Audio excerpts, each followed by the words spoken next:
I want to just share a little bit of a personal story about the journey that I've come on to be here and some of the challenges and opportunities that I think we have as a generation of young people and our wise elders to shape the future of this beautiful nation, Aotearoa, New Zealand.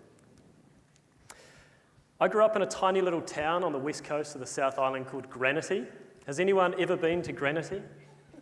Some people, great. It's about as rural as it gets. When I was about 8 years old, my parents split up. My mum, who's a nurse, raised my two sisters and I. I grew up playing every sport I could, building tree huts, beach down the backyard, bush over the road. I wasn't heaps into school. I got 3 Cs at high school and then decided that I would go to Dunedin to go to university. I was the first in my family to go to university. It was a pretty big deal coming from the tiny little west coast of the South Island to Dunedin, the big smoke, city of like 100,000 people. It blew my mind. Started out making surfing and skateboarding films with friends and putting on these big premieres, was studying design and marketing. Very self-indulgent to start, and I started learning about a lot of these big issues in our world, and the more I learned about these things, the more I just couldn't stop asking, what could I do? I found these things really confronting. And I guess, once you learn about this stuff, you can't just sit there and do nothing, right? So I just started asking, my passion was design, creativity, filmmaking. What could I do to make a difference? And at the same time, one quite significant thing happened, or 2 things. 1, my grandfather passed away. 2, one of my best friends who I kind of grew up surfing, partying with, he passed away at a very, very young age. He was drunk, went down a set of stairs in a trolley, fell into a coma and never woke up.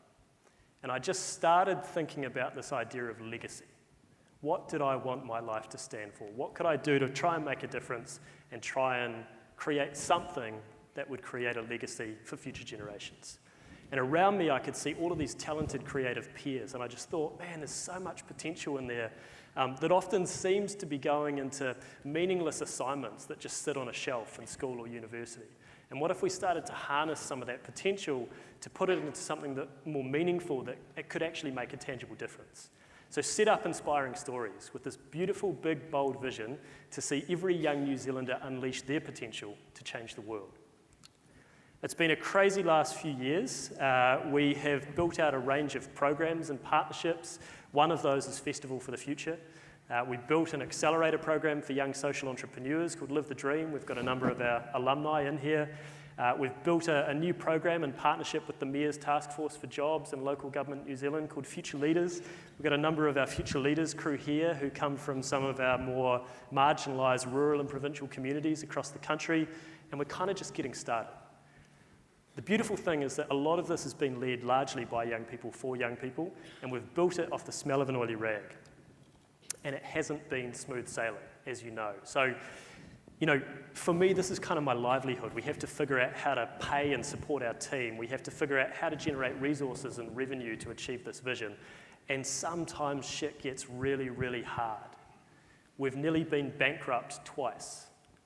We've been in positions where we have no money in the bank. We want to do this big festival, but we have no resource and no way to make it happen. We've had a couple of times where it would have just been easier to walk away. And so many people said that to me. They're like, why are you doing this? Why don't we just shut up shop and walk away? The truth is, I believed in the vision too much. Even this year in February, we had to restructure our team. We had to let go of half of the crew. Having poured my heart and soul into this stuff for the last 5-6 years, that's an incredibly hard place to be. And at the same time, I was just about to become a father. And then at the 11th hour, almost 11:59 in context, we had a donation come through, completely unexpected, that enabled us to press go on Festival for the Future. The week after that, my baby boy Finn was born. This is my little baby boy Finn, who I absolutely love, who's 16 weeks old today. He is my pride and joy, and he is the reason that I now get up in the morning. I'm so motivated to make a difference for our rangatahi and our young people and the future generations that will inherit this country. So when I think about these big issues, right, they can be incredibly overwhelming.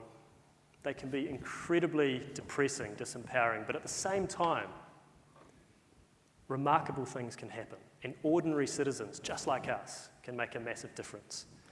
If we think about some of the history, just here in Aotearoa, New Zealand, we're the first country in the world to have a bicultural treaty. Things aren't perfect, and we've got a lot to do, to build, to strengthen things, but the first country in the world to make that happen.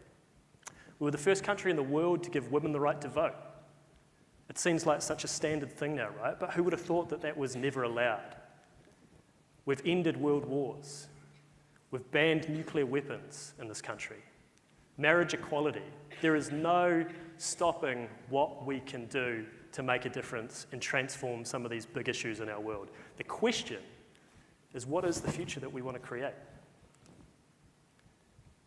There's about 1 million Kiwis in this country who would identify as millennials. So millennials, those born between the ages of 1980 and 2000, society puts this generic label on called millennials.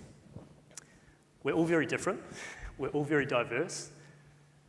We're the most educated generation in history. We're better connected than ever before. What could we achieve if we really put our minds to it? If we think about some of these big levers or big opportunities for change, many of us in this room are eligible to vote. Upcoming elections, such a simple thing as voting has the potential to be completely transformative for the future of our nation. How to ensure that we vote for parties and policies that are going to enable a sustainable future, that are going to look after our most poorest and our most vulnerable, that are going to look after our waterways, create a safe climate future. Millennials, if we did vote, we would tip the vote. We're getting close to being the biggest voter demographic in this country. Globally, millennials will be the biggest workforce, the biggest demographic in the workforce within the next 5 years. In New Zealand, we already are. The potential for our generation to try and drive change in some of the organisations that we work for is significant. How do we challenge our leaders in those organisations to make more sustainable purchasing decisions? How do we drive more diversity and equality in the workforce, inclusion? So many ways that we can transform this world for the better.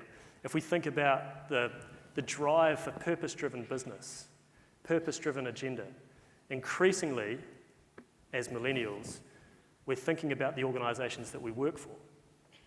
We're choosing purpose over paycheck. That's significant.